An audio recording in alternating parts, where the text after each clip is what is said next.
नमस्कार. मी प्रीती खंडा रेसिपीजमध्ये तुमचं अगदी मनापासून स्वागत करत आहे. आज पुन्हा घेऊन आलेली आहे काही टिप्स अँड ट्रिक्स जे आपले कठीणातले कठीण काम अगदी सहजाने सोपे करेल. तर इथे बघा, आपली जी पहिली टिप्स आहे ती आहे अशा प्रकारच्या बटरबद्दल. आपण बाजारातून असं बटर विकत आणतो आणि आपण घरी जेव्हा पावभाजी बनवतो किंवा इतर काही, तेव्हा या बटरचा वापर करत असतो. पण हेच बटर आपण अगदी घरच्या घरी, तेही 15 ते 20 मिनिटात सहज बनवू शकतो. ते कसं आपण पाहूया. तर इथे बघा,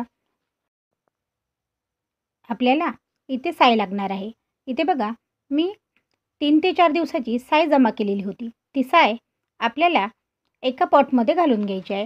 पॉटमध्ये काढल्यानंतर आता आपल्याला याच्यामध्ये थोडी हळद व मीठ घालायचं आहे. आता बघा, आपण जे विकत बटर आणतो ते बटरसुद्धा सेम असंच असतं.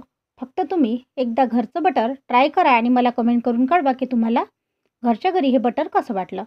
नंतर आपल्याला मिक्सरमध्ये ते फिरवून त्याची तूप काढून घ्यायचं आहे, म्हणजेच आपल्याला बटर बनवून घ्यायचं आहे. तर बघा, मिक्सरमध्ये फिरवल्यानंतर हे बटर असंच दिसतं. त्याच्यानंतर आपल्याला एका डब्यात ते काढून घ्यायचं आहे. डब्यात काढल्यानंतर आपल्याला त्याच्यातलं जे एक्स्ट्रा पाणी असतं किंवा जे एक्स्ट्रा टाक असतं ते काढून घ्यायचं आहे.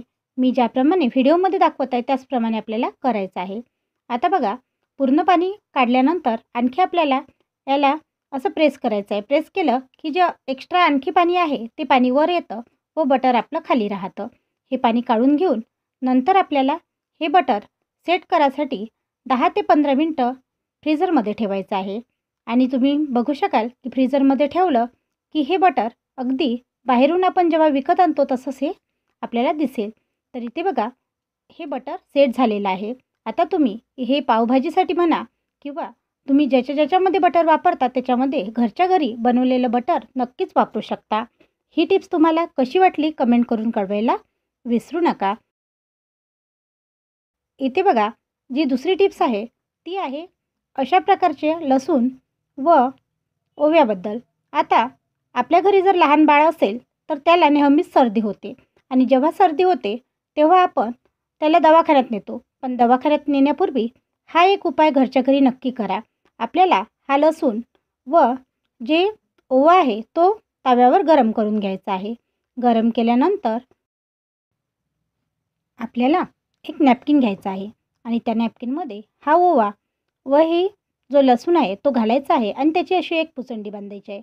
आता जे लहान बाळ आहे त्याच्या नाकाजवळ त्याला याचा वास द्यायचा आहे, तसंच छातीला याने शेकायचं आहे. तुमच्या लक्षात येईल की अगदी दुसऱ्या दिवशीच सर्दी कमी झालेली दिसेल. आता तिसरी जी टिप्स आहे ती आहे तव्यावर मीठ आपल्याला का टाकायचं किंवा तव्यावर मिठाची कमाल. तर सगळ्यात पहिले बघा, आपण जेव्हा पोळी करत असतो तेव्हा बरेच वेळ आपली पोळी ही जळते आणि जळलेली पोळी जर आपण खाल्ली तर ती काही आपल्या शरीरासाठी चांगली नसते, म्हणजे ती हानिकारक असते. म्हणून आपल्याला तव्यावर इथे मीठ घालून घ्यायचं आहे. आता बघा, ही पोळी जळलेली आहे आणि ही आपल्यासाठी बिलकुलच चांगली नसते. म्हणून आपण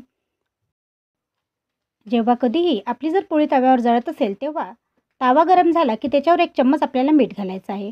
मीठ घातल्यानंतर आपल्याला इथे एक कॉटनचा कापड घ्यायचा आहे. आता बघा, मीठ पूर्ण तव्यावर आपल्याला पसरून घ्यायचं आहे आणि कॉटनचा कापड घेऊन त्याने हे मीठ छान असं घासायचं आहे.